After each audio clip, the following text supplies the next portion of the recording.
Été 1944.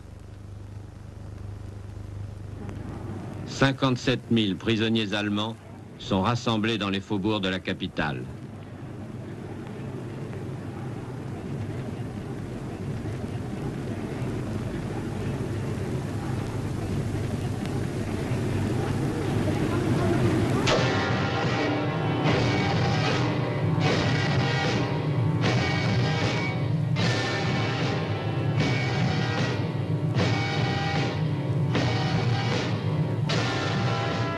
Il y a 3 ans, ces soldats rêvaient de défiler dans Moscou.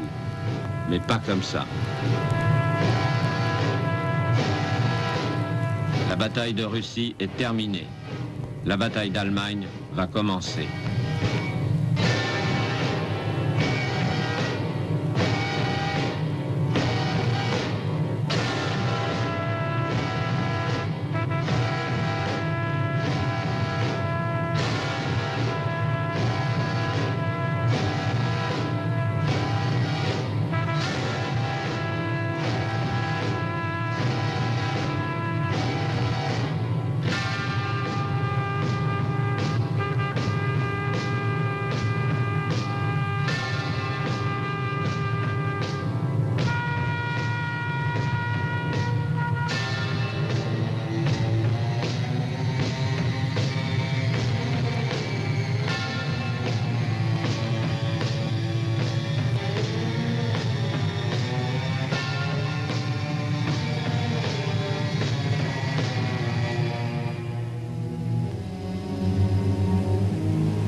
Les derniers soldats allemands en retraite abandonnent la Crimée, l'Ukraine, la Biélorussie, les pays baltes, Sébastopol, Odessa, Jitomir, Kiev, Minsk.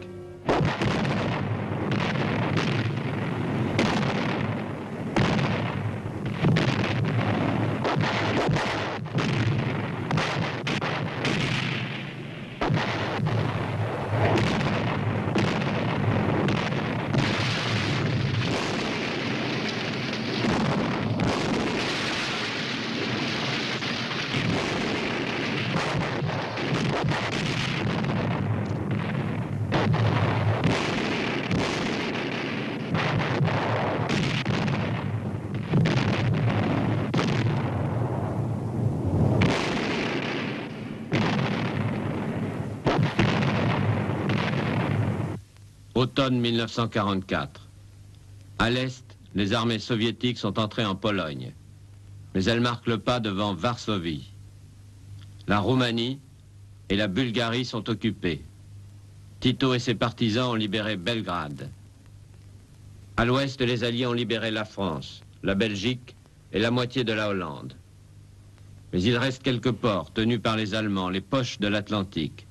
Royan, La Rochelle, Lorient, Brest et surtout Dunkerque. Sur le front de l'Ouest, tenu au nord par les Anglais, au centre par les Américains et au sud par les Français, les Alliés sont maintenant aux portes de l'Allemagne. Comment porter le dernier coup au Troisième Reich?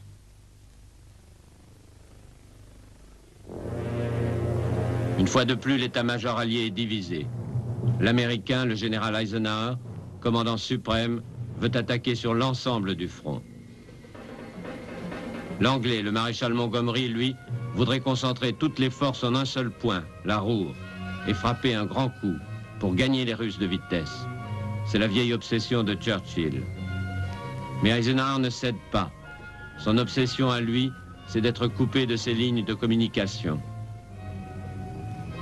De ces milliers de camions GMC qui transportent jour et nuit à travers la France et la Belgique le ravitaillement, les munitions et surtout l'essence. Les chauffeurs ont baptisé cette ronde infernale le Red Ball Express. Mi-septembre 1944, la première armée américaine du général Hodges pénètre en territoire allemand et découvre vite que ce ne sera pas une promenade militaire.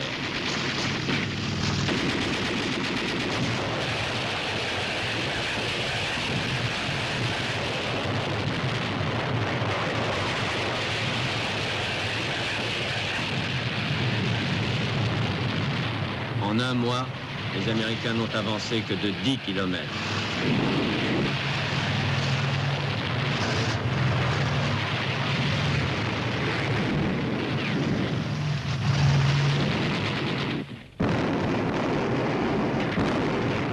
Le 10 octobre seulement, ils entrent dans la première grande ville allemande, Aix-la-Chapelle. Une division allemande, expédiée de Prusse orientale, a reçu l'ordre personnel d'Hitler de défendre la ville rue par rue, maison par maison.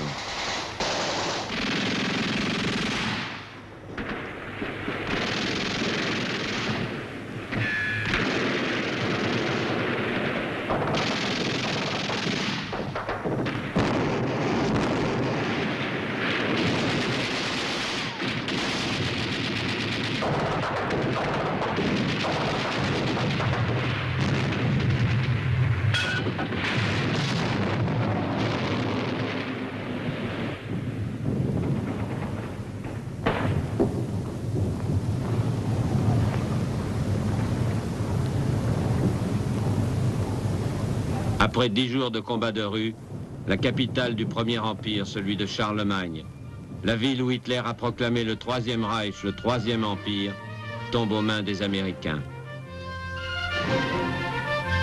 Eisenhower devrait être satisfait. Pourtant, il est inquiet. Les combats coûtent cher en vies humaines, maintenant que la Wehrmacht défend le sol allemand. Et puis l'hiver approche. On patauge déjà dans la boue. Une boue qui paralyse les divisions mécanisées.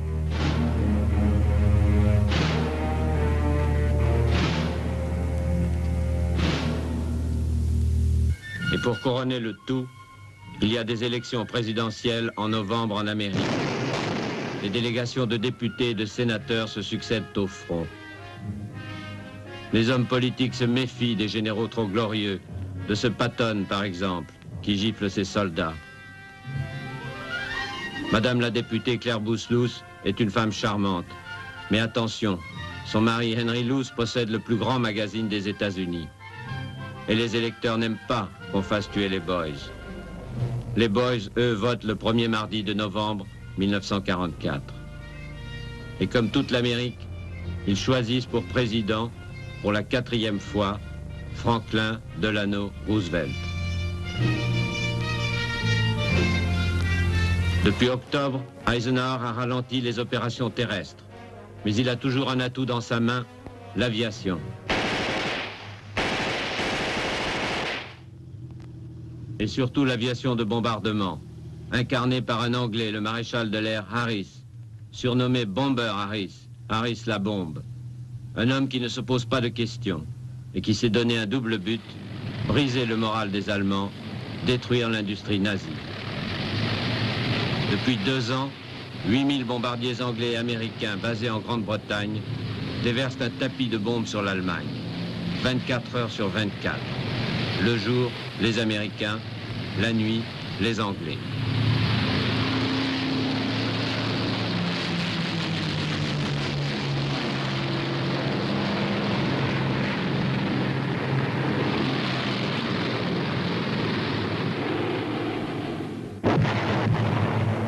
Une offensive aérienne que depuis 1942, les hommes de Bomber Harris s'efforcent de rendre de plus en plus efficace. Parmi eux, le maréchal de l'air Anthony Dodgen. Nous avons cru au début qu'il y avait environ 60 cibles clés. Et si on peut les abattre, détruire, la guerre sera effectivement terminée. D'abord, nous avons concentré dans le Ruhr où il y avait l'industrie allemande, Dortmund, Düsseldorf, Cologne, Essen. Et après ça, quand nous avons eu les avions plus grands, nous avons poussé notre rayon d'action vers Hambourg, Hanovre, Francfort, Mannheim. Mais toujours les grandes villes, comme vous voyez. Un raid de 1000 avions sur l'Allemagne, c'est une opération gigantesque, minutée à la seconde. Dans la salle de briefing, les équipages apprennent au dernier moment quel sera l'objectif. Aujourd'hui, c'est la Ruhr, la vallée heureuse, comme ils disent. C'est dur, mais au moins ce n'est pas loin. Réglez vos montres. Départ 5h10, un avion toutes les minutes. thank you et good luck.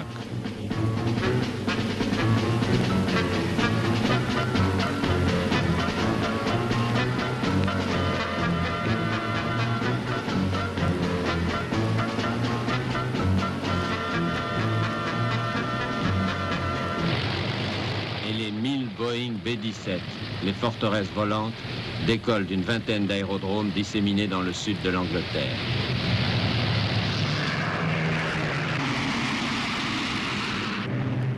Le rendez-vous 6h30, au-dessus de Aldeburgh, sur la côte du Suffolk.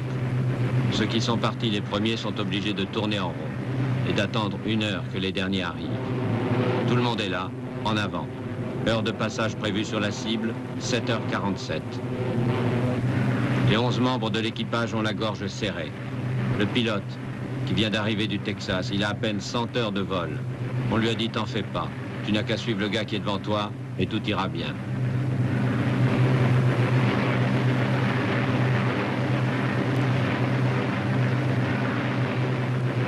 Les mitrailleurs qui sont à l'air libre par moins 30 degrés, engourdis par le froid. 1 seconde d'inattention et le chasseur fonce sur eux à 700 à l'heure.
Après les Messerschmitt, la DCA, la Flak. Rien à faire pour l'éviter. Il faut continuer tout droit, en essayant d'oublier qu'un avion sur 10 ne passera pas.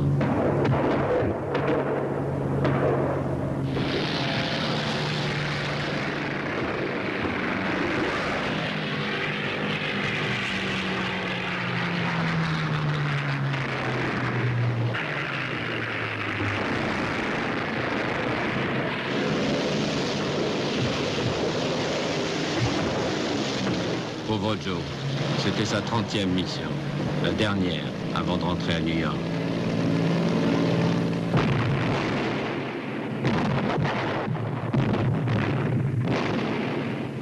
Enfin la cible, pourvu que le presse-bouton, le bombardier, ne rate pas son coup. Sinon il faudra revenir dans ce sale coin une 2e fois.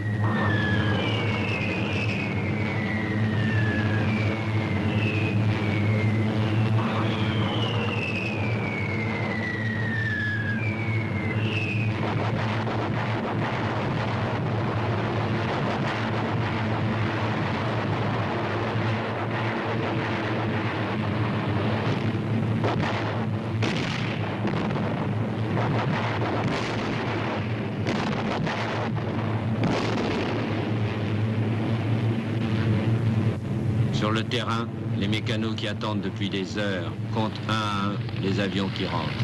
Et d'abord les éclopés.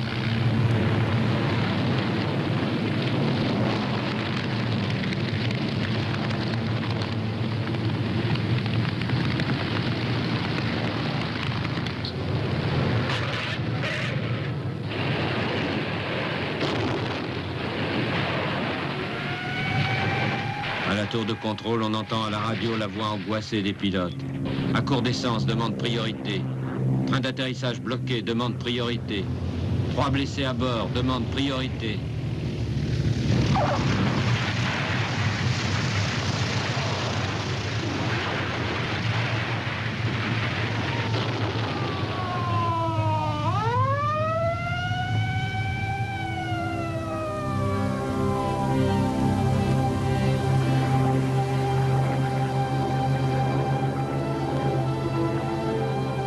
Des 11 000 aviateurs américains partis ce matin à l'aube, à bord de ces 1000 forteresses, combien manquent à l'appel? En quelques mois, la 8e Air Force américaine a perdu 4 700 bombardiers. Et combien d'Anglais? De Bomber Command, ils ont perdu 47 000 et quelques centaines de membres d'équipe personnelle.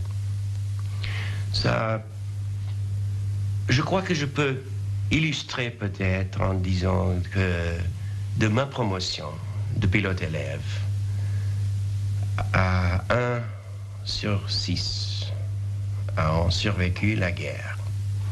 Bon, 1 sur 6 de mes amis, et je peux le mettre en rapport si vous voulez. Je ne sais pas si vous le savez qu'il y avait 500 Français dans la Royal Air Force. 412 ne sont pas rentrés. 1 sur 6, le même chiffre. Il faut trouver une parade. D'abord le Mosquito, un bimoteur anglais, plus rapide que les chasseurs allemands. Construit en bois et volant en rase-motte, il échappe au radar. Il surgit à l'improviste, détruit ses objectifs avec une précision vite légendaire. Il mérite bien son nom, le Moustique.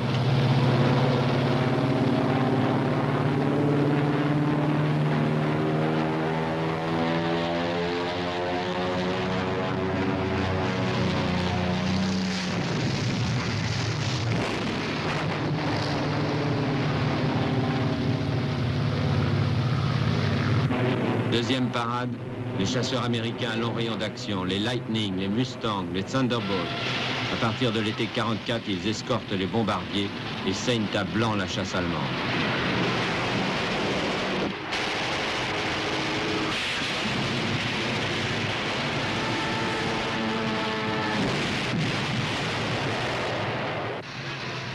Enfin, les Alliés inventent des bombes de plus en plus puissantes. L'ingénieur anglais Barney Wallis met au point le Blockbuster, un monstre de 10 tonnes. Une seule de ces bombes est capable de détruire une usine entière.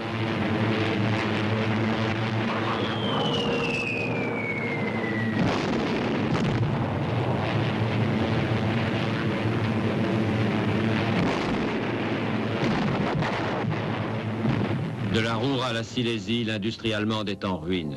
Les aciéries Krupp d'Essen, les usines de roulement à billes de Schweinfurt, les raffineries d'essence synthétique de Pölitz ne sont plus que des carcasses d'acier tordues. Et pourtant, le maréchal de l'air Harris s'est trompé. L'aviation ne peut pas gagner une guerre. Sous les toits éventrés, les machines continuent à tourner.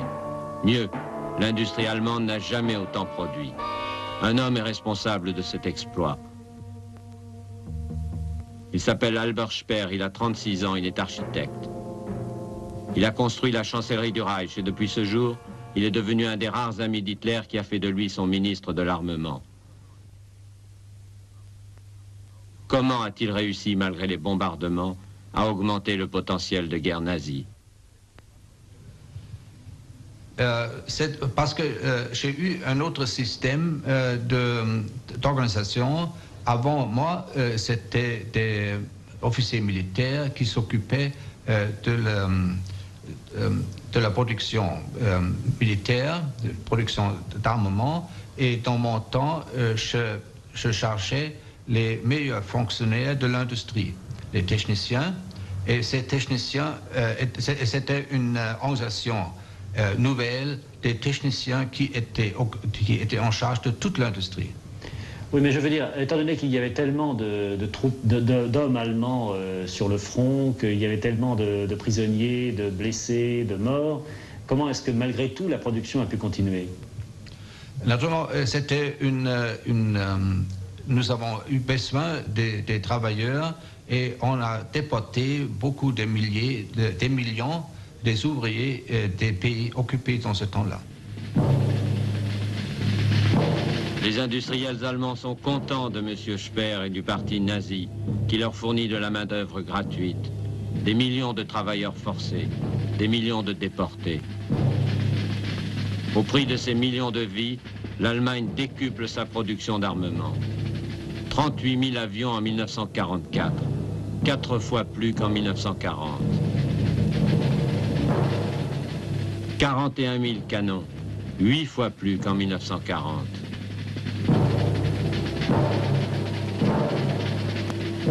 Et 27 000 chars, 12 fois plus qu'en 1940.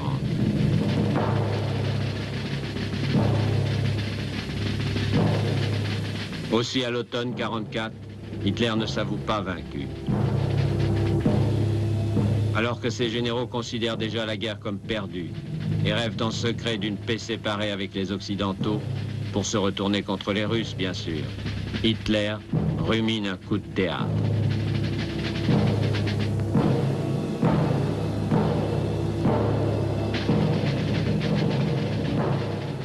Un des premiers à en être averti est le chef d'état-major du front de l'Ouest, le général Siegfried Westphal. Le 24 octobre, j'ai été au quartier général de Hitler en Prusse orientale. Hitler nous expliqua son plan en petit comité. Le front de l'Est, dit-il, est stabilisé. Le front de l'Ouest a été rétabli par miracle. Mais les miracles ne se reproduisent pas deux fois. On ne peut pas rester sur la défense. Il faut reprendre l'initiative à l'Ouest. L'objectif du plan d'Hitler est de prendre le port d'Anvers et de couper les forces anglaises au nord des forces américaines au sud. Pour cela, il veut emprunter la vieille route des invasions, celle de 1914, celle de 1940, les Ardennes. Par ce même chemin, le maréchal von Rundstedt a conduit les armées allemandes jusqu'à Paris en 1940. C'est donc lui qu'Hitler choisit pour commander l'offensive des Ardennes, qui devient l'offensive von Rundstedt. Mais auprès de ce soldat de la vieille école qu'au fond il n'aime pas, Hitler place un de ses fidèles, le maréchal Model, un lance-quené qui ne discute pas les ordres du Führer. Un maréchal de choc, à qui il confie des troupes de choc. La 6e armée de Panzer SS, avec Sepp Dietrich, un des plus vieux complices d'Hitler. Un garçon boucher, devenu général SS. Et pour compléter l'équipe, un cavalier, le général Hasso Eckhard von Manteuffel, un ancien hussard qui porte un nom célèbre dans l'armée prussienne et qui commande la 5e armée blindée. Début décembre, les 1000 chars et les 200 000 hommes qui forment le corps d'attaque se rassemblent derrière le front dans le plus grand secret.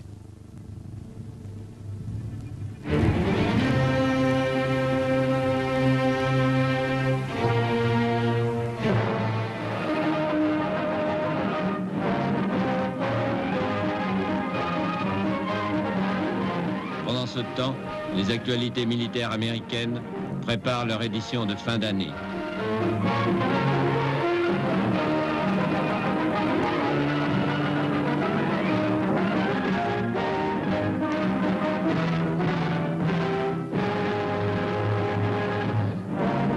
Le général Eisenhower convoque un représentant de chaque arme et de chaque nation alliée. Et devant eux, il enregistre à l'avance ses vœux de Noël.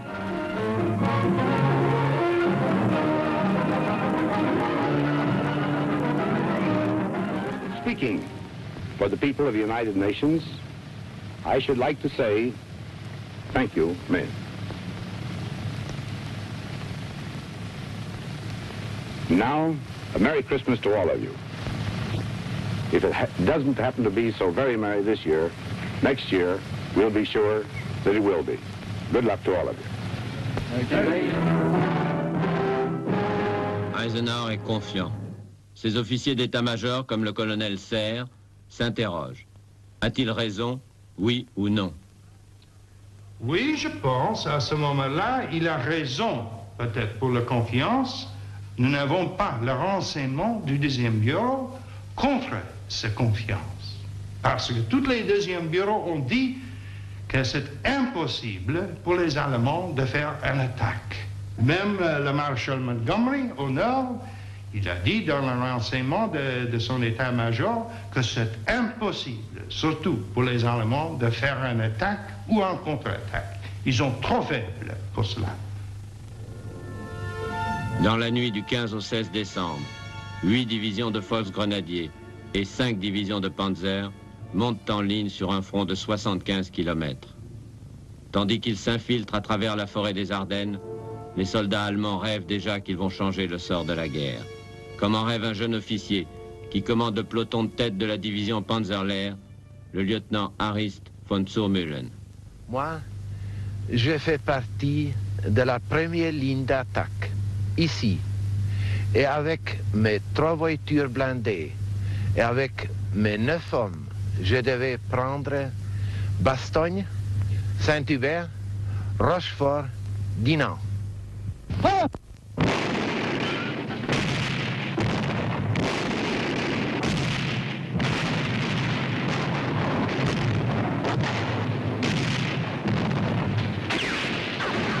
À 5h30, les grenadiers attaquent. L'objectif, la Meuse, à 100 km. Il faut l'atteindre en 3 jours.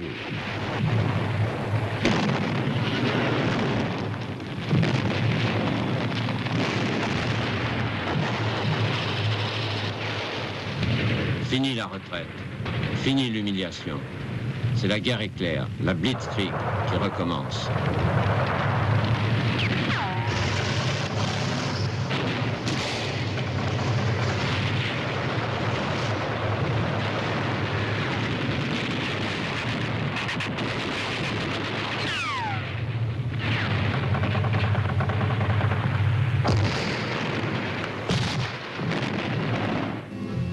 Le matériel américain, une légende. Les fosses grenadiers n'ont plus peur des tanks Sherman. Et ils commencent à recenser joyeusement le butin.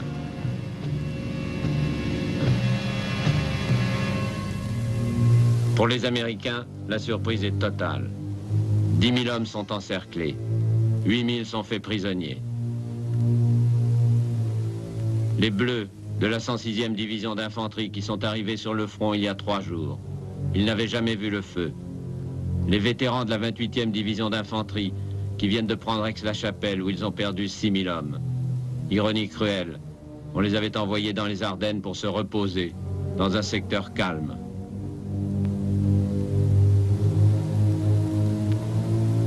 Les SS ont retrouvé le sourire, pas de doute, ils sont bien une race de seigneurs. Ces Américains tout compte fait, des nègres et des métèques.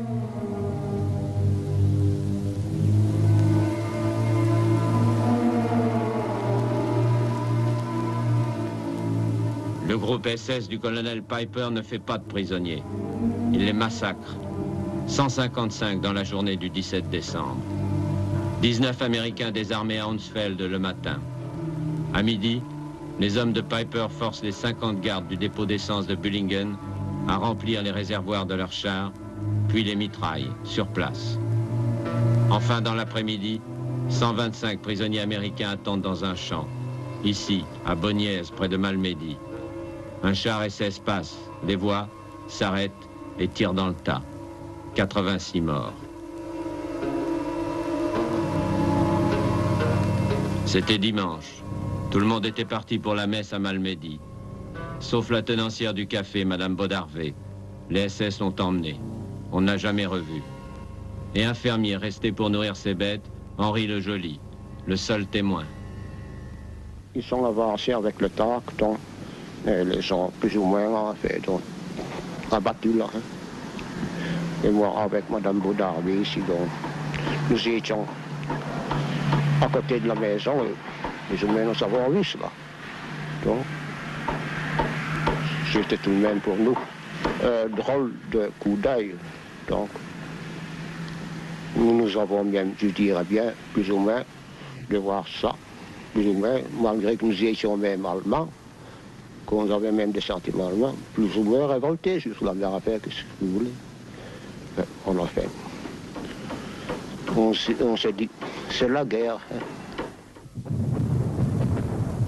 Avec les corps des 86 morts de Malmedy, les Américains ressentent pour la première fois dans leur chair l'horreur des atrocités nazies.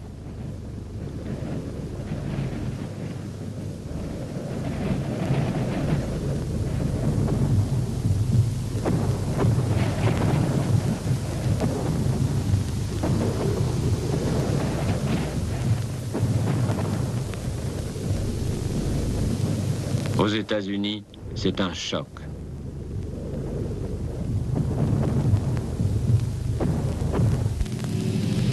En Belgique, c'est la panique.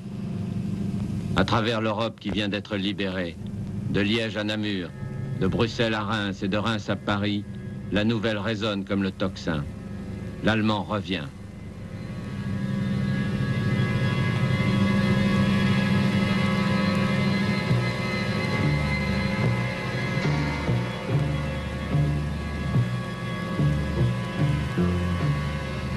Dans les lignes américaines, c'est le chaos. Les régiments ont perdu leur PC. Les communications sont coupées, les unités tournent en rond. Où sont les Allemands? Devant, derrière, tout le monde est suspect, civil ou militaire.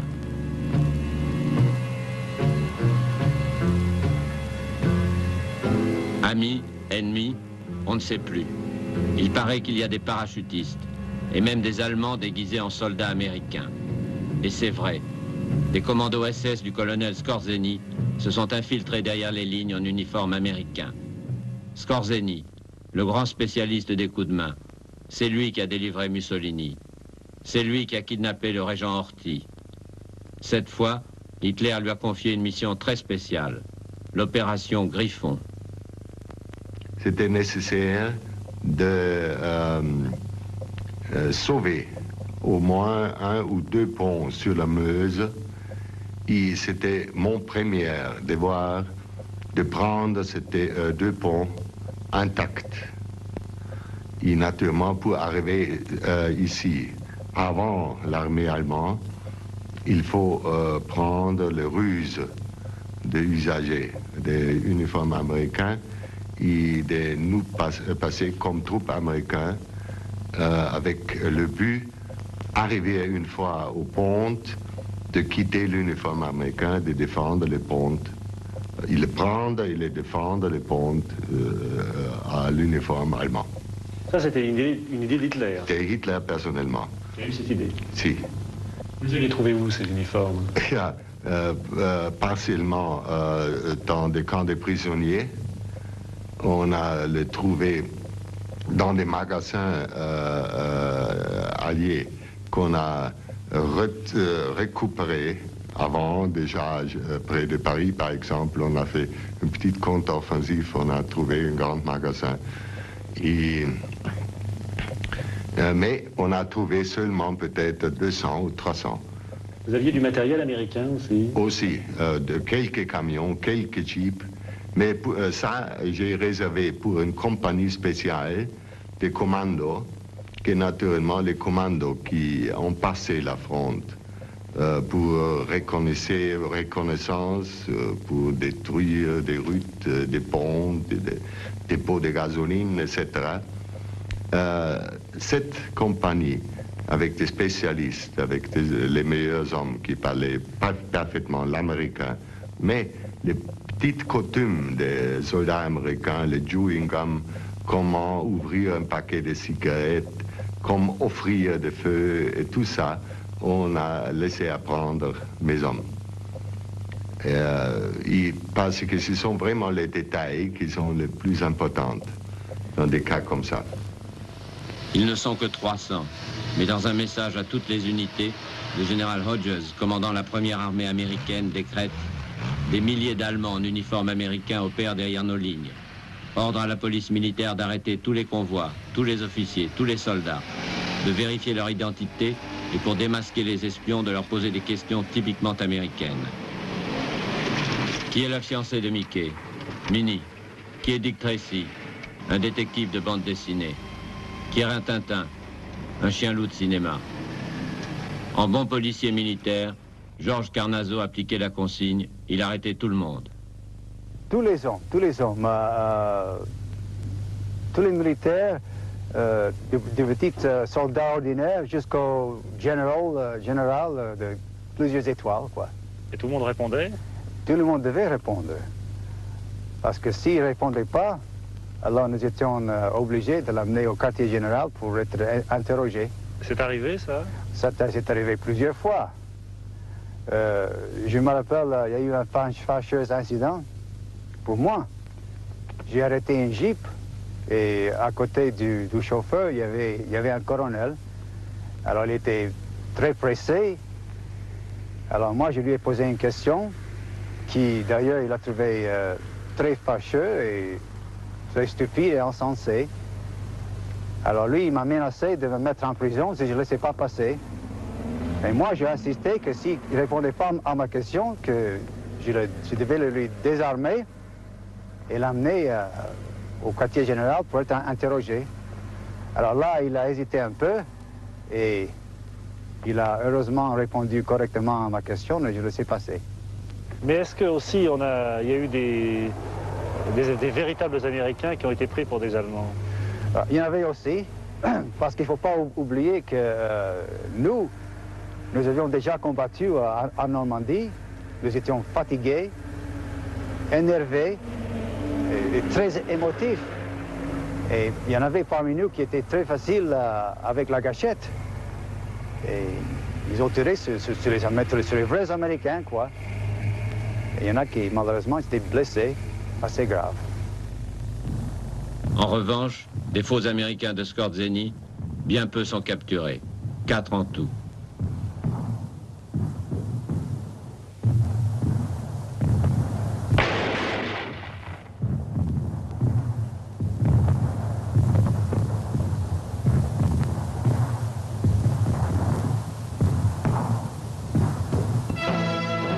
« 18 décembre, 3e jour de l'attaque.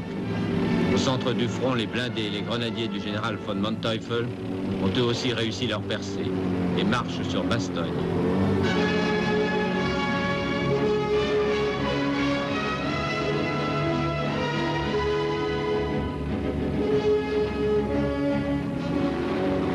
Toujours en tête de la division Panzerlehr, les automitrailleuses du lieutenant von Zurmühlen.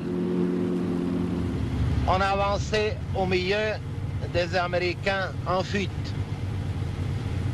Je suis arrivé devant Bastogne. Je me suis aperçu que la résistance était forte. On ne pouvait pas prendre la ville comme ça. Mais jusqu'à là, vous aviez eu l'impression que l'avance était rapide et facile? Oui, sauf Bastogne.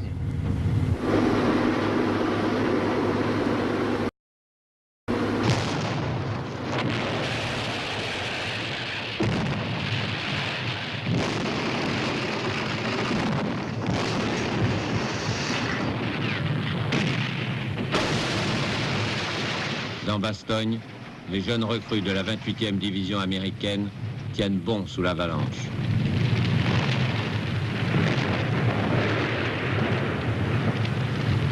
Le général Middleton, qui commande le corps d'armée dont le PC a déménagé 4 fois en 48 heures, a décidé de rester dans la ville, quoi qu'il arrive. Mais ses troupes sont décimées. Le 110e régiment d'infanterie qui couvre la ville a perdu 2750 hommes, tout son effectif.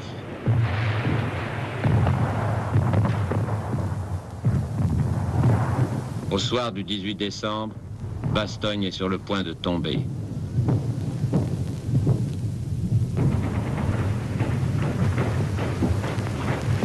Et le 19 à l'aube, des renforts arrivent.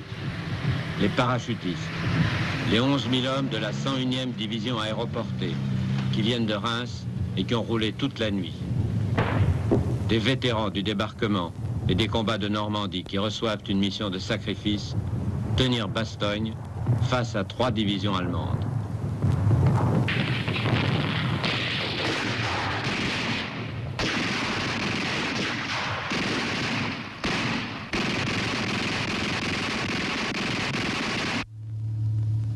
Le même jour, le 19 décembre, Eisenhower convoque tous ses généraux d'armée à Verdun. Bradley, Patton, Simpson, Devers et l'anglais Montgomery. Son adjoint, le général Omar Bradley, est plutôt embarrassé. I'd been saying to General Eisenhower and General Smith, his chief of staff, that I wished I could get him to counterattack and get him out in the open because it'd be easier to kill them there than it would the way we'd been doing it in fortified villages. And of course, when it came and so strong, I remember Smith saying to me, well, there's your counterattack, Brad. And I said, yes, but I had no idea it could be this strong.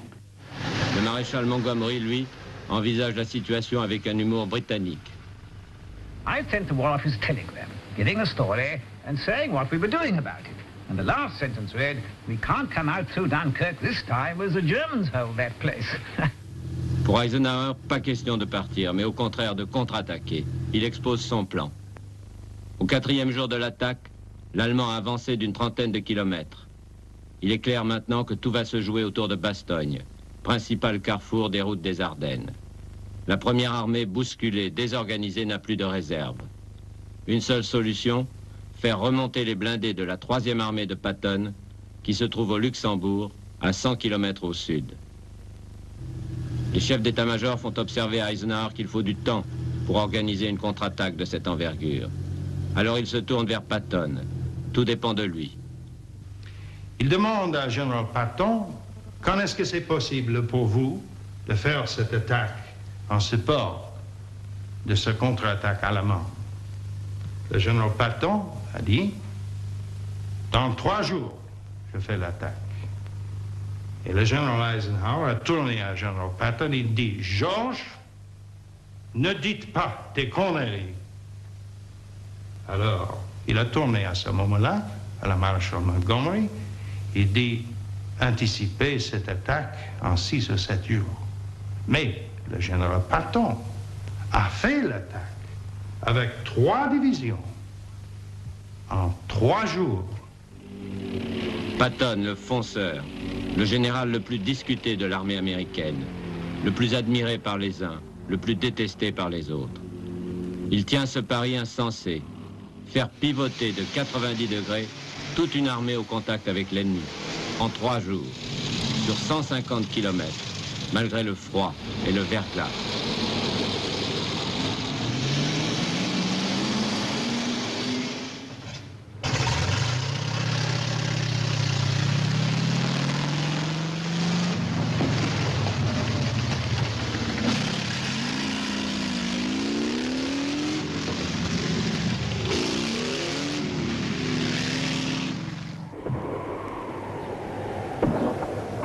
Et le 3e jour, le 22 décembre, comme prévu, Patton lance ses hommes vers le nord, vers Bastogne, sur les routes enneigées des Ardennes.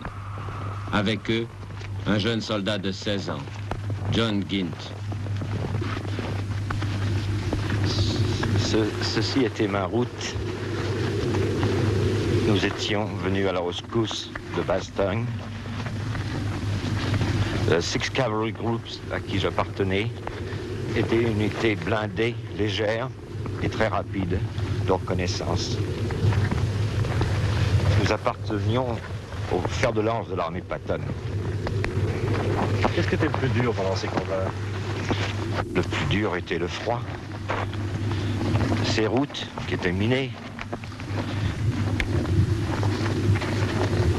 Et aussi la peur un peu aussi, pour dire la vérité. Car dans tous ces bois que vous aviez aux alentours de vous, par ici, sur les coteaux de l'autre côté, cette route était cavardée continuellement par leur 88. Et nous avions assez de pertes parmi nos troupes.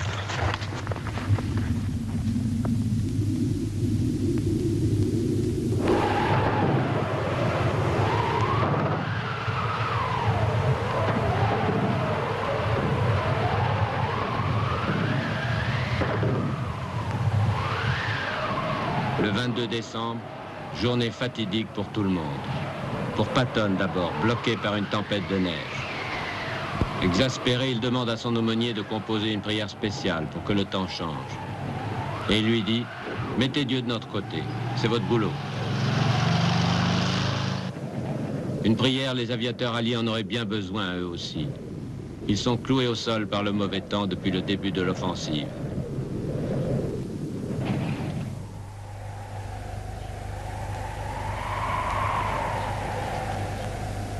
« 22 décembre, journée fatidique pour Bastogne. Bastogne où les paras tiennent encore après 3 jours et 3 nuits de combats acharnés. Ce matin-là, pour la première fois, le front est calme sous la tempête de neige. Un calme inquiétant. La veille, les paras ont appris que Saint-Vite, l'autre point d'appui au nord, était tombé. Désormais, ils sont seuls, complètement encerclés.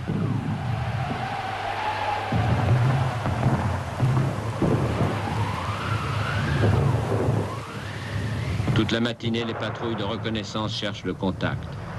Que préparent les Allemands?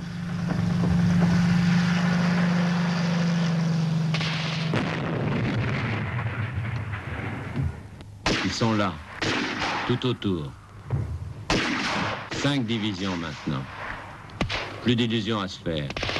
Il faudra mourir en beauté.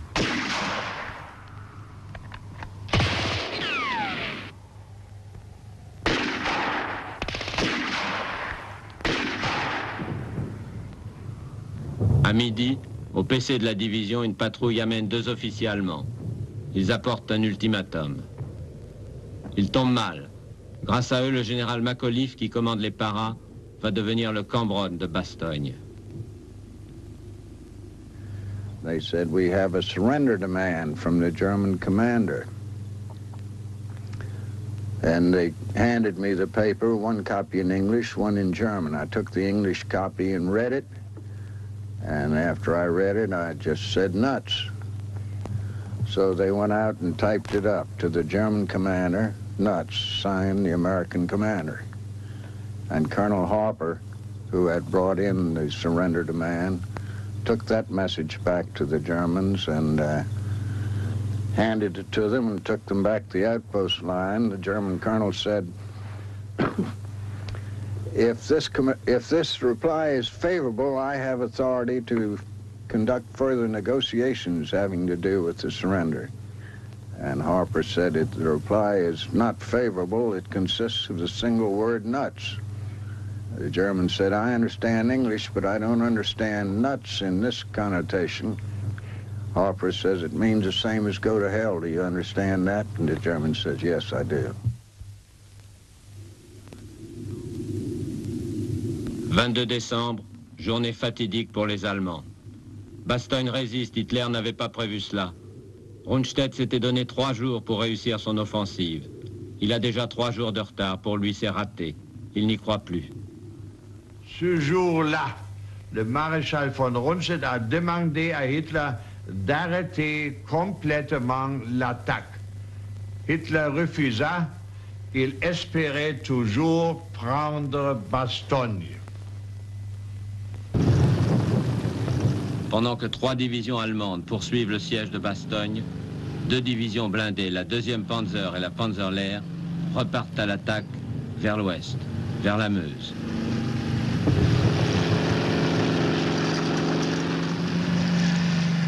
Et l'avance reprend, 60 km en 2 jours. 24 décembre, le peloton de tête du lieutenant von Zurmühlen se heurte aux Britanniques devant Rochefort. J'ai décidé d'attaquer par là. Mon ami qui commandait un autre groupe devait attaquer à mon signal de l'autre côté. J'ai attaqué. J'ai envoyé un fusée, mais les autres ne sont pas venus. J'ai dû m'arrêter. Qu'est-ce qui s'était passé? Après, j'ai retrouvé mon ami. Il m'a dit qu'il était embourbé. Mais longtemps après, il m'a avoué qu'il avait eu peur. Il avait eu peur des canons anti-chars, comme un récit. Qu'est-ce que vous avez pensé? J'ai trouvé ça normal et humain. C'est toujours mon ami. La division Panzerlehr n'ira pas plus loin que ce pont. Le cœur n'y est plus.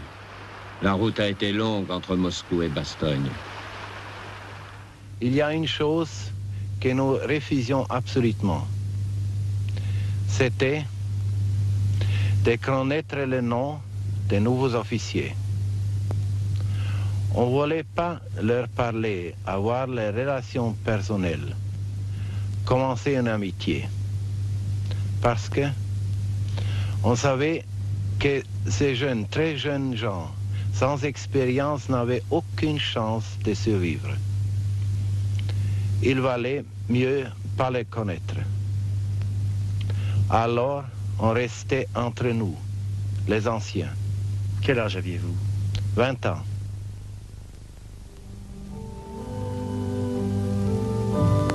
Le lendemain, c'est Noël. Sombre Noël. Pour les Anglais et les Canadiens, c'est la trêve. Le temps d'une tasse de thé.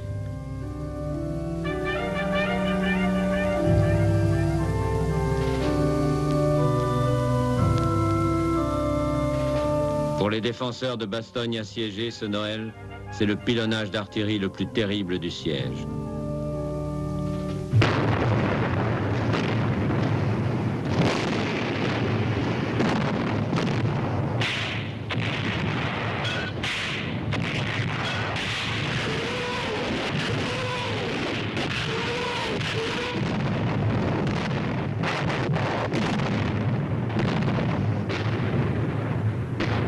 Pour les Allemands, ce Noël, c'est une cigarette américaine.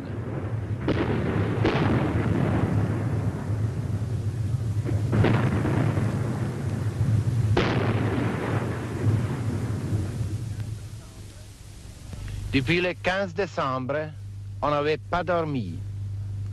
On a pu se reposer la nuit de Noël. Mais le lendemain, changement de décor. Le matin du 25 décembre, le ciel était clair, bleu. Pas un nuage.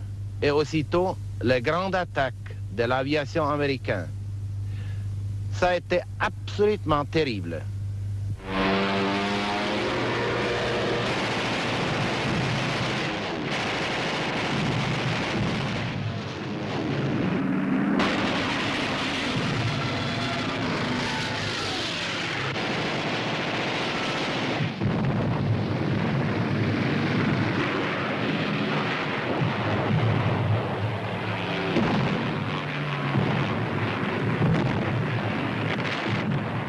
Rundstedt avait dit à Hitler, tout dépendra de l'aviation.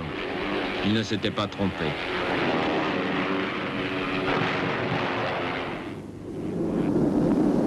Pour Bastogne, il était temps.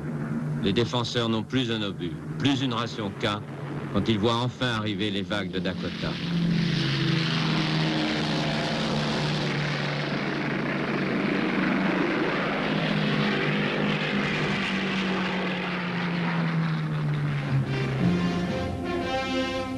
Et le lendemain, 26 décembre, en fin de journée, les avant-gardes des blindés de Patton, commandés par le colonel Creighton Abrams, brisent l'encerclement allemand et entrent dans Bastogne.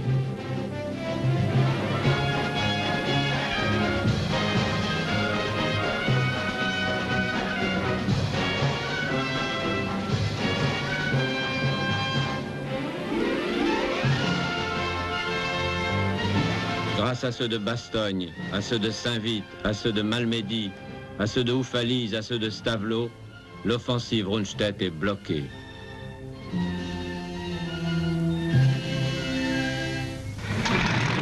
Hitler est furieux contre ses généraux, contre le beau temps, contre le mauvais sort, contre l'aviation.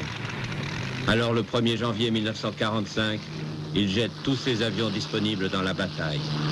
1000 chasseurs et bombardiers. Ordre d'anéantir l'aviation alliée.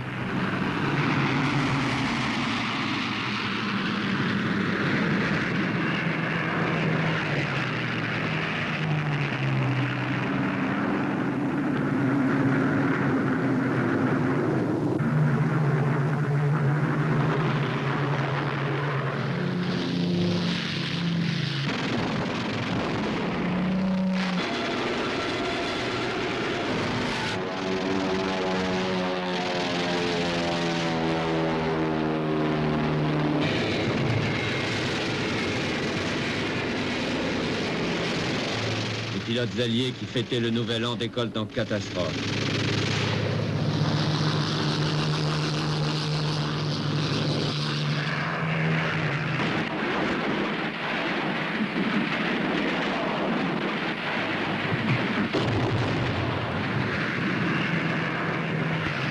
Mais les Spitfire anglais et les Thunderbolt américains réussissent quand même à abattre 300 avions allemands au cours d'une bataille aérienne qui dure 5 heures.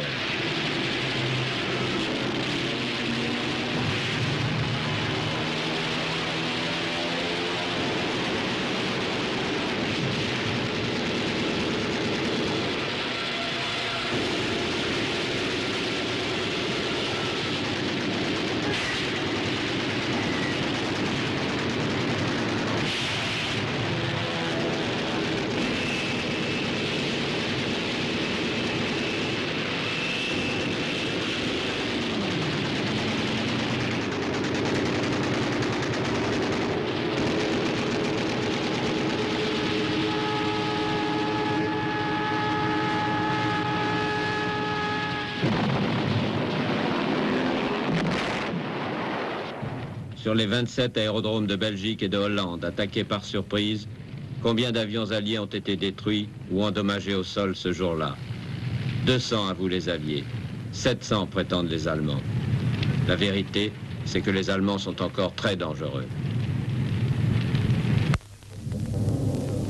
Dans la nuit du réveillon, Hitler lance une nouvelle offensive, vers le sud, avec 5 divisions. L'opération Vent du Nord. Objectif, Strasbourg. Strasbourg de nouveau en danger. Strasbourg délivré le 23 novembre par le général Leclerc. Strasbourg, symbole même de la libération de la France. Et pourtant, le commandant suprême allié, le général Eisenhower, décide de ne pas défendre la capitale de l'Alsace. Pour lui, le problème numéro 1, c'est le saillant inquiétant des Ardennes. Aussi, il veut retirer les forces américaines d'Alsace pour consolider le flanc sud de Patton. Quant à la première armée française du général Delattre, elle se bat autour de la poche de Colmar, solide tête de pont que les Allemands tiennent encore de ce côté-ci du Rhin. Eisenhower envisage la situation froidement, du point de vue purement stratégique. Il décide de raccourcir le front et le 2 janvier, il donne l'ordre au général Devers d'abandonner Strasbourg. Le général Touzé du Vigier est envoyé immédiatement par De Gaulle auprès du général américain Devers, qui est responsable du front d'Alsace. Il commandait le groupe d'armée et il était angoissé lui-même. Je l'ai trouvé extrêmement pris entre l'obéissance aux ordres de chef et les sentiments personnels qu'il avait, lui, car il m'a dit « Mon général, je vous comprends bien les Français, car une de mes 2 grand-mères était strasbourgeoise. » Alors, il avait des larmes plein les yeux et je sentais que cet homme-là était absolument martyrisé par la décision qu'il devait prendre et qu'il devait suivre les ordres de son patron. Le 3 janvier au matin, les Américains commencent à exécuter ces ordres. Le premier à s'en apercevoir est un agent de police qui monte la garde sur ce pont, Henri Pachery.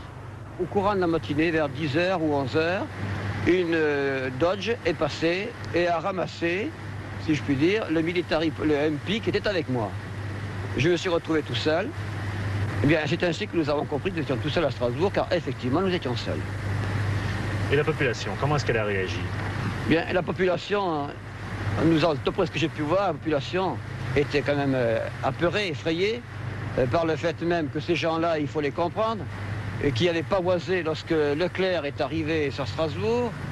Ils avaient pavoisé à toutes les maisons, il y avait des drapeaux tricolores, et d'un seul coup, on leur annonce ainsi que les Allemands reviennent sur Strasbourg. Avoir eu 6 semaines de liberté après 3 années de continuelle pression, de continuelle peur, et croire encore une fois qu'ils reviennent, c'était au-dessus de mes forces à moi. C'était une panique, une véritable peur comme je n'en ai plus jamais connu, ni les bombardements, ni rien, mais de savoir qu'ils vont revenir. Aussi, Madame Siegfried, avec des milliers de Strasbourgeois, fuit vers l'intérieur, vers les Vosges, vers l'armée française, pour la 4e fois en 2 générations.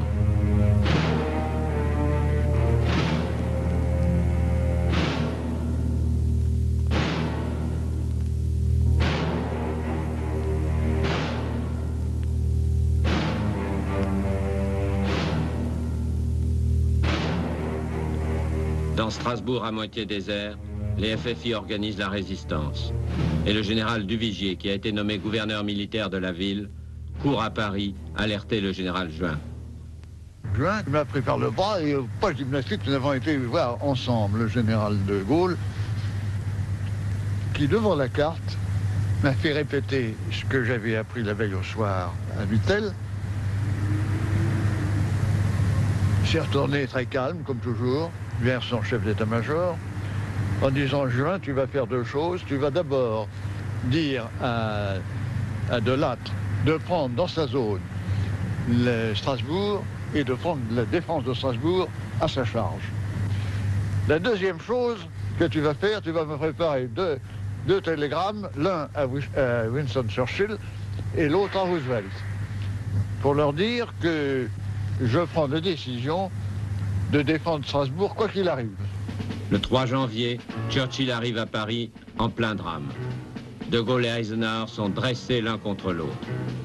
Entre la politique et la stratégie, entre le bon sens et le sentiment, Churchill n'hésite pas une seconde. Aidé par lui, De Gaulle finit par convaincre Eisenhower. Il faut sauver Strasbourg. Et le général de Lattre de Tassigny est chargé de défendre la ville. La première armée française descend alors des Vosges pour prendre la relève des Américains. Le temps presse. La radio allemande vient d'annoncer « Dans quelques jours, la croix gammée flottera de nouveau sur la cathédrale de Strasbourg ». Dès son arrivée, le général de Lattre rassure la population. Strasbourg, délivré par les soldats français, sera défendu par les soldats français. Ce jour-là, 7 janvier, les Allemands ne sont plus qu'à 25 km au sud de Strasbourg.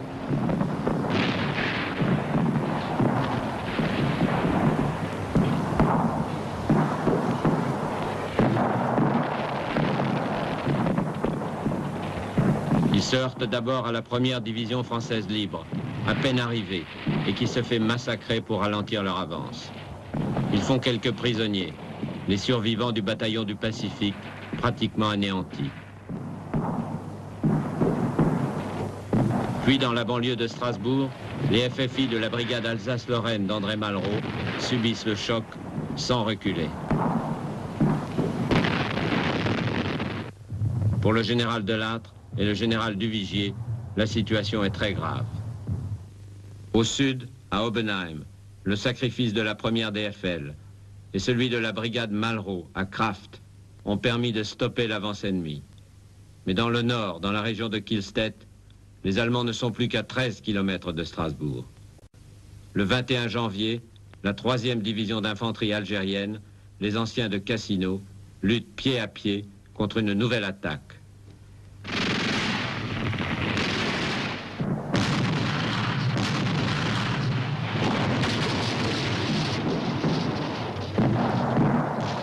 Mais un groupe de combat de la 2e DB, commandé par le colonel de Langlade et arrivé dans la nuit, intervient et brise l'élan des Allemands.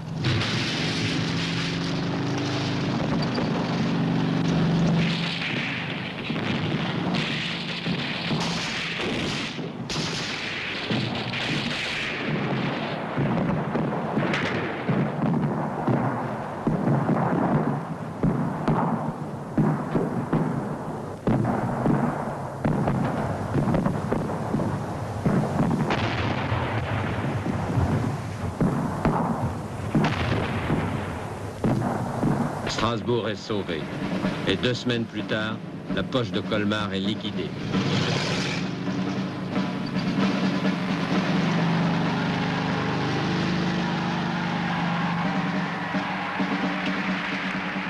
Le 11 février, le général de Gaulle peut venir à Strasbourg pour un tédéum à la cathédrale.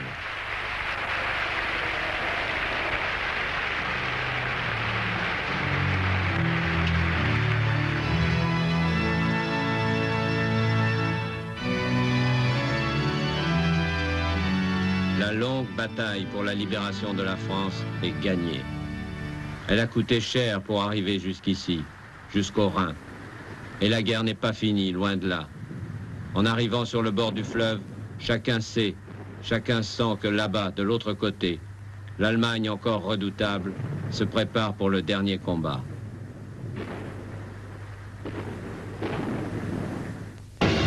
Au milieu des ruines, Hitler croit encore au miracle. Les armes secrètes. Oui, il les annonce depuis des mois, mais cette fois, ça y est, elles sont là. Hitler jubile. Vous verrez, nous allons détruire les armées alliées. Et après, nous repartirons à la conquête du monde. Avec des avions qui volent 2 fois plus vite que tous les autres. Et sans hélice, comme le Messerschmitt 262. Grâce à des moteurs à réaction, une révolution. Les meilleurs pilotes de la Luftwaffe s'entraînent déjà sur cet appareil, comme le major Wilhelm Herget, 72 victoires. C'était le mois février 45.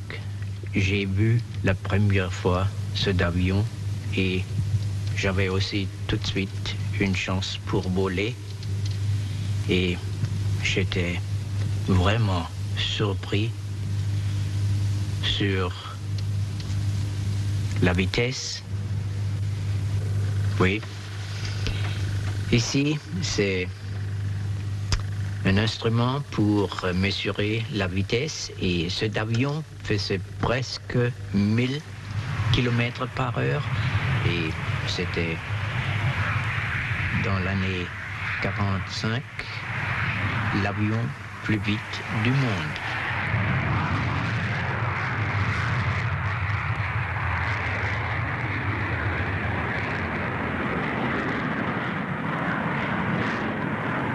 Début 45, 2 groupes de chasse sont équipés de Messerschmitt 262, commandés par le général Galland, l'as aux 104 victoires.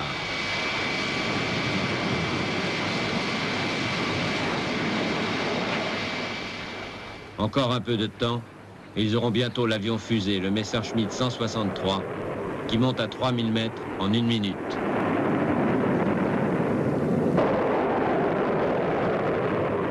Oui, les savants allemands font du bon travail. Et ce n'est pas tout.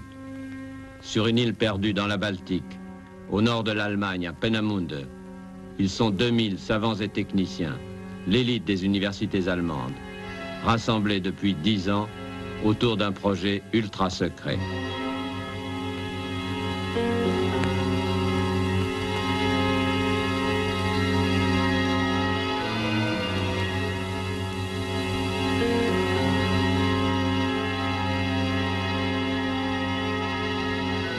Parmi eux, un ingénieur, Helmut Habermann, et un professeur de physique, Otto Müller.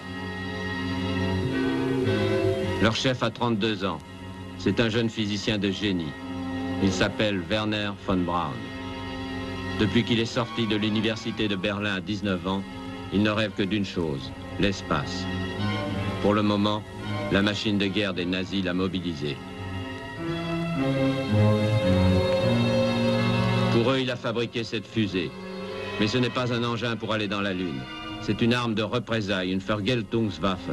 En abrégé, un V2. Vous voyez, cet engin ici avait bien sûr ici sa tête charge utile 1 tonne d'explosifs, suivi par la case d'équipement qui contenait tous les appareils de pilotage et guidage, suivi de nouveau par les 2 réservoirs des carburants, des comburants, l'alcool et l'oxygène. Alcool et oxygène entraient dans les pompes, étaient mis sous pression et après introduits par les injecteurs dans la chambre de combustion. Après, en bas, nous avons une tuyère Laval qui servait à donner au gaz sortant de l'engin une grande vitesse.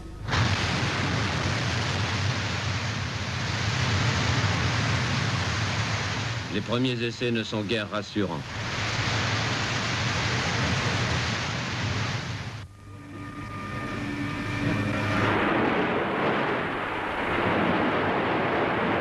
À chaque départ de fusée, les savants de Peenemünde se demandent avec inquiétude si elle ne va pas leur retomber sur la tête.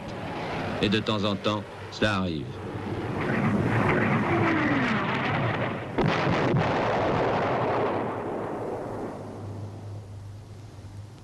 Tout n'est pas encore parfait, mais nous allons arranger cela, promettent chaque fois les ingénieurs.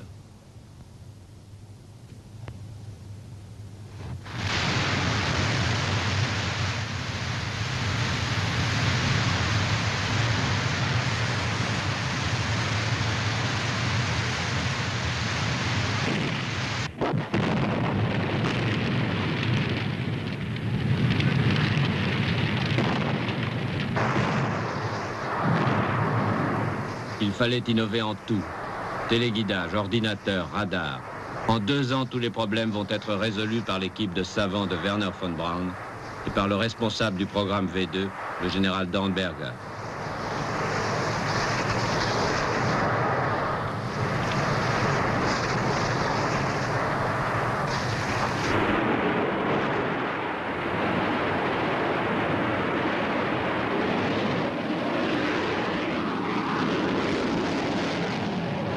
Et maintenant, le V2 est au point. Rayon d'action 400 km, vitesse 5000 km à l'heure. Rien ne pourra l'arrêter.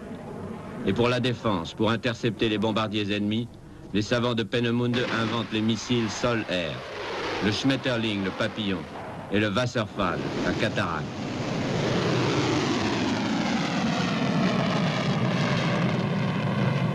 En ce début de 1945, les savants allemands n'ont pas fini de rêver.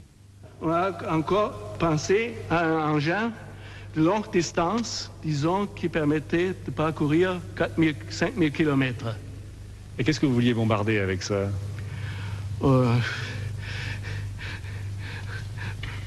Des gens qui attaquaient beaucoup en ce moment l'Allemagne avec des avions.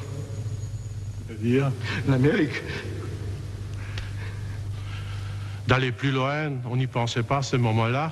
Bien sûr, ce ne sont pas les kilotonnes ou des mégatonnes d'une bombe atomique, mais à Peenemünde, il n'était jamais question d'utiliser une bombe atomique. Et moi, je ne sais pas si ailleurs, la question a été évoquée. Cela devait sans doute dépasser les possibilités allemandes, n'est-ce pas? Il dépassait, à mon avis, à ce moment-là, les possibilités des recherches allemandes. Tout le monde était déjà mobilisé pour une recherche, et c'était trop tard. Hitler lance 5000 V2 en 6 mois, 2000 sur Londres, 1600 sur Anvers et une trentaine sur Paris. Mais c'est trop tard en effet, et trop peu. 5000 tonnes d'explosifs en 6 mois, alors qu'un seul raid de bombardiers américains déverse 3000 tonnes de bombes en 1 heure.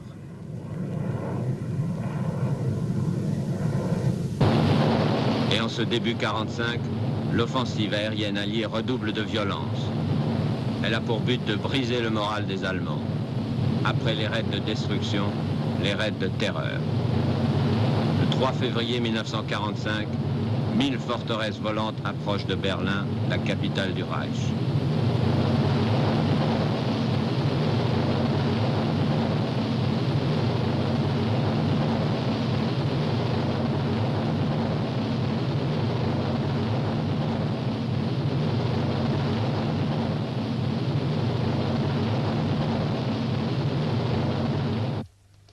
Dans la salle des opérations de la défense antiaérienne de Berlin, une voix trop connue retentit.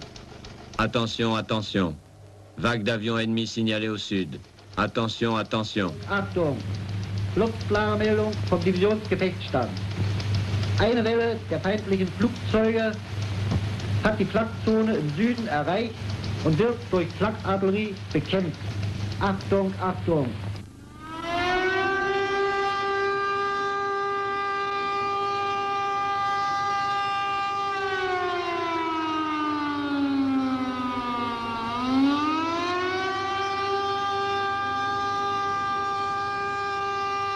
Comme chaque Berlinois ce jour-là, M. Chmielnicki se précipite dans son abri. Monsieur Chmielnicki, vous avez passé combien de temps dans cette cave? En additionnant certainement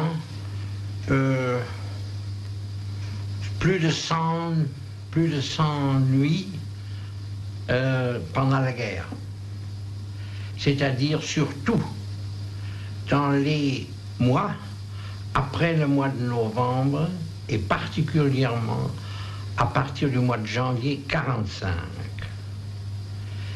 Il y avait des gens qui tremblaient toujours. Il y avait des gens qui étaient d'une nervosité remarquable. Et il y avait d'autres qui avaient pris un peu l'habitude, mais d'une façon générale, plus que ça durait, plus ça commençait à devenir extrêmement difficile parce que la résistance intérieure des gens diminuait considérablement de semaine en semaine, d'autant plus qu'on considérait même les gens qui étaient pour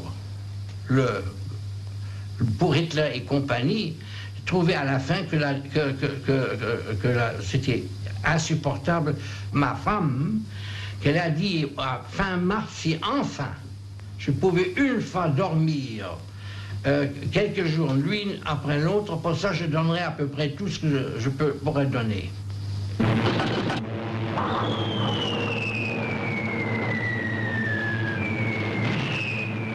Un des objectifs ce jour-là, le quartier des ministères, la Wilhelmstrasse, la chancellerie d'Hitler, le ministère de l'air de Göring, le ministère des Affaires étrangères de Ribbentrop, le ministère de la propagande de Goebbels et le quartier général de la Gestapo.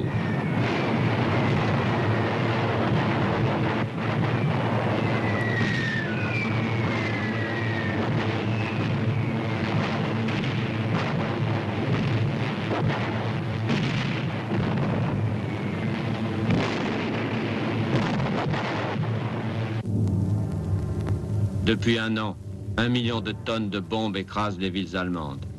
50 000 tonnes pour Berlin seulement, faisant des milliers et des milliers de morts que personne n'a jamais pu, n'a jamais voulu compter.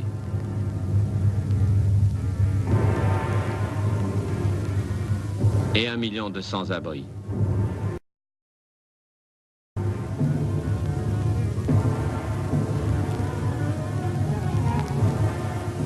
Une femme a vécu cet enfer, Madame Dumke. Une image est restée gravée dans sa mémoire. Le feu. Le feu, c'est le souvenir qui reste après tant d'années. Ne pas dormir pendant des mois, nuit par nuit, s'attendre dans la journée, à n'importe quel moment, à ce que ça recommence. Et le tout pendant des semaines, ne jamais manger à sa faim. Ça empêche de penser. Il n'y a plus de place pour les questions de philosophie, même de religion. Si on priait, c'était involontairement sous l'effet d'une mine qui était descendue très près. C'était, je ne sais pas, quelque chose qui remontait peut-être de l'enfance, mais ce n'était pas le genre de prière qu'on fait d'habitude. Mais comment peut-on vivre de cette manière? Assez difficile à dire, presque 30 ans après. On était absolument absorbés par les problèmes matériels. Il y avait bien des bombardements, c'est entendu, mais enfin, il n'y avait rien à manger non plus. Le 13 février, un mardi, le Mardi Gras, le commandant en chef du Bomber Command, Bomber Harris, lance 3 vagues de B-17 et de Lancaster sur l'Allemagne. Objectif, Dresde. Dans leur soute, 650 000 bombes incendiaires.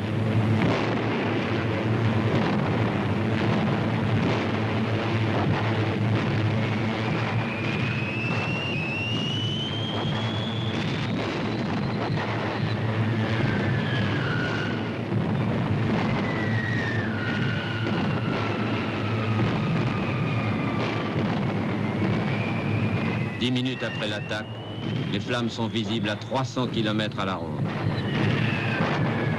En bas, la chaleur atteint 1000 degrés, provoquant une tornade qui arrache les arbres, renverse les murs. Une tempête de feu dévore la ville.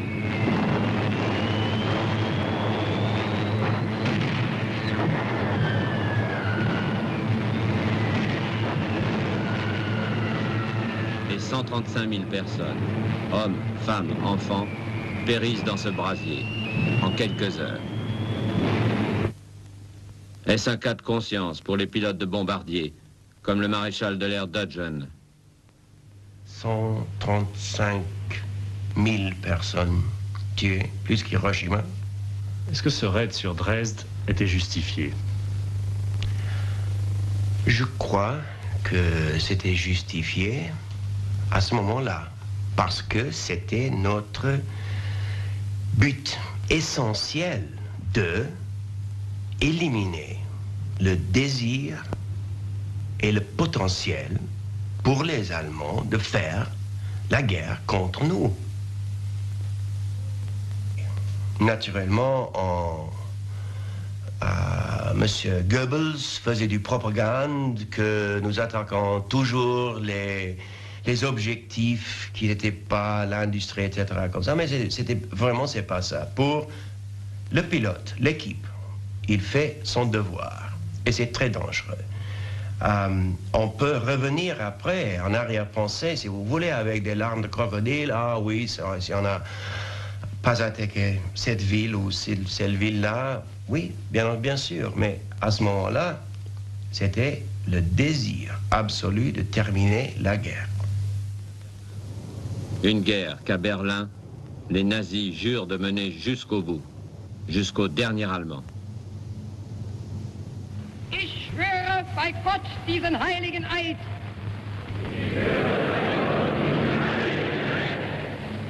Dass ich dem Führer des Großdeutschen Reiches Adolf Hitler bedingungslos treu und gehorsam sein werde. Ich gelobe, dass ich für meine Heimat tapfer kämpfen und lieber sterben werde.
Ελευθέριος Βενιζέλος,